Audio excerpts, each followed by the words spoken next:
Selamat siang pemirsa, Anda menyaksikan Line News terkini bersama saya Bernadetta Ginting.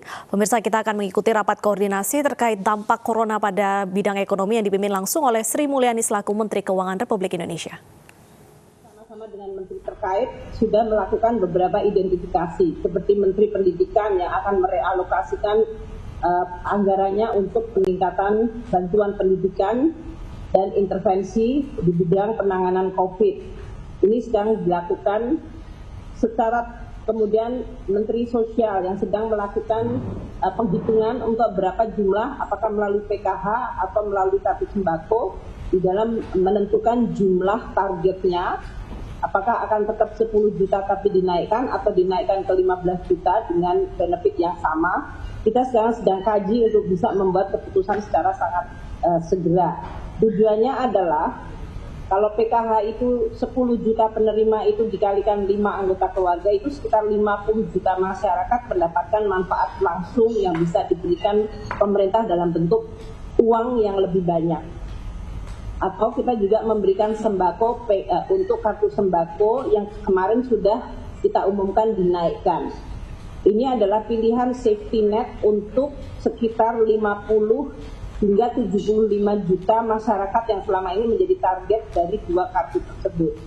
Belum ditambah kartu Indonesia Pintar yang tadi kita sampaikan dari Kementerian Pendidikan mungkin juga akan melakukan perbaikan dari sisi targeting di dalam rangka merespons kondisi COVID ini.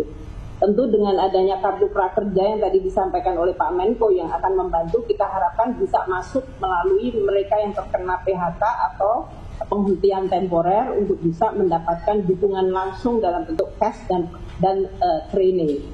Ini akan menambah 10 triliun.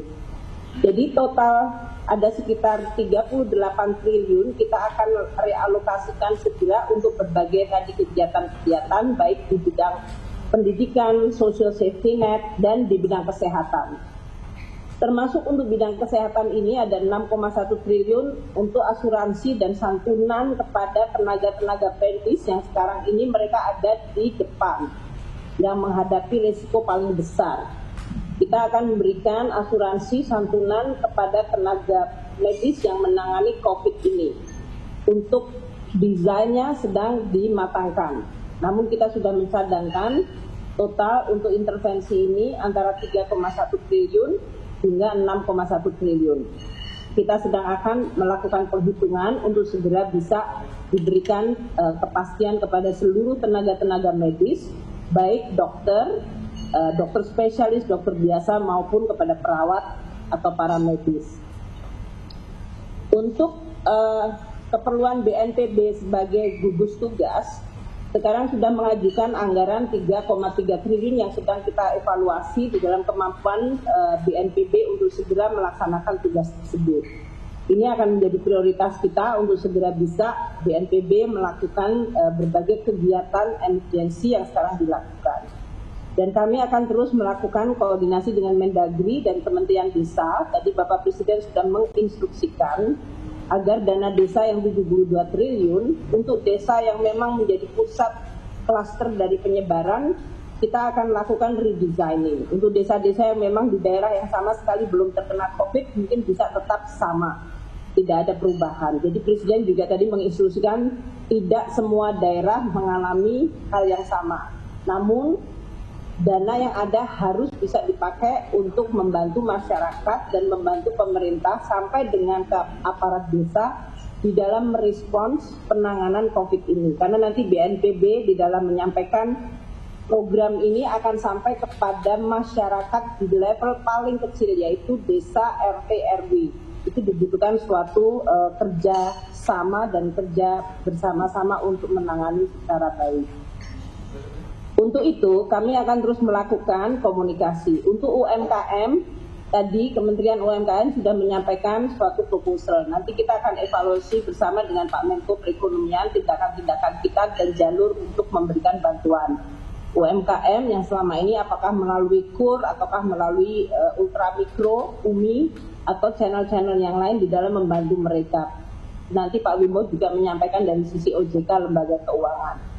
Tapi kementerian dari sisi APBN dampaknya kemungkinan bisa dari sisi memberikan bantuan bunga pembayaran bunganya ditanggung, atau dalam bentuk cicilan yang direlaksasi, itu semuanya nanti kita akan hitung.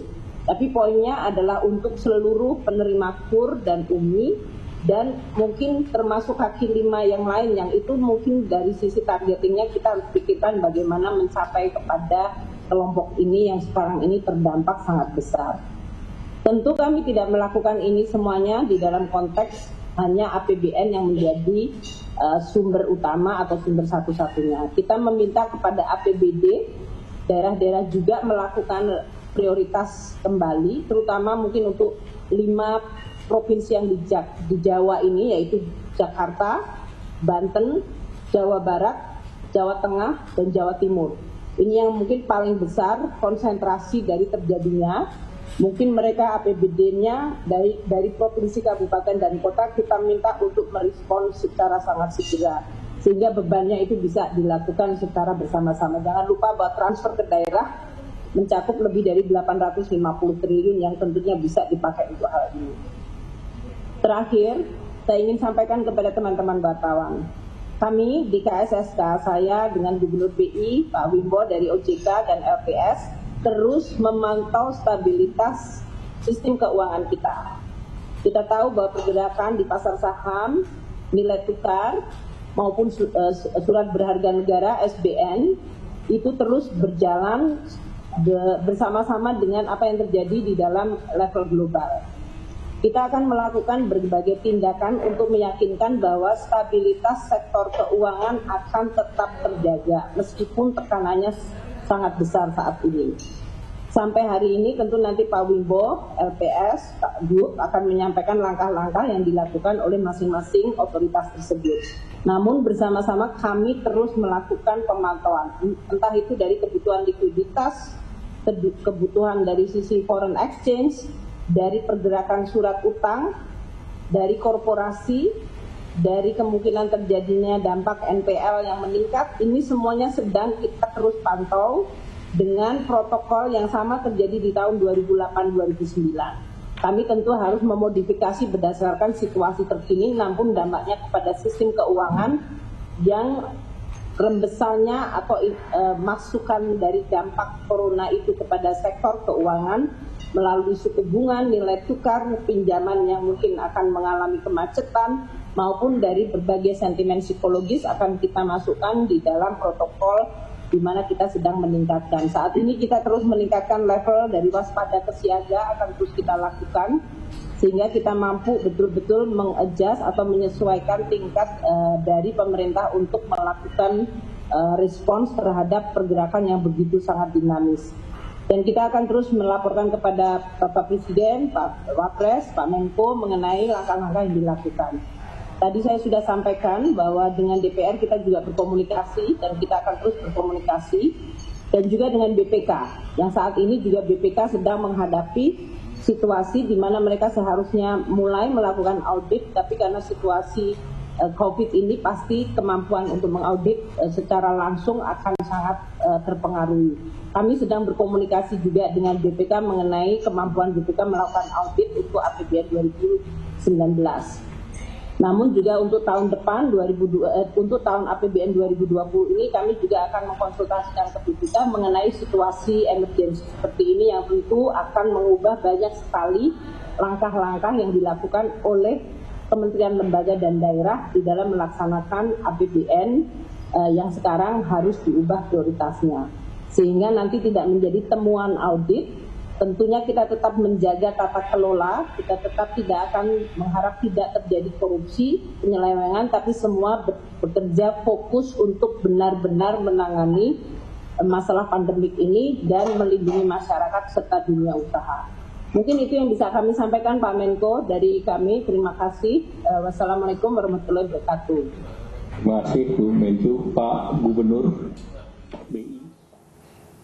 Ya, bersama demikian penjelasan dari Menteri Keuangan Sri Mulyani, dan pemerintah telah mempersiapkan sejumlah paket kebijakan ekonomi untuk mengatasi dampak dari penyebaran virus corona terhadap masyarakat baik langsung dan tidak langsung, serta mempersiapkan asuransi untuk tenaga kesehatan yang saat ini berjuang untuk mengatasi COVID-19.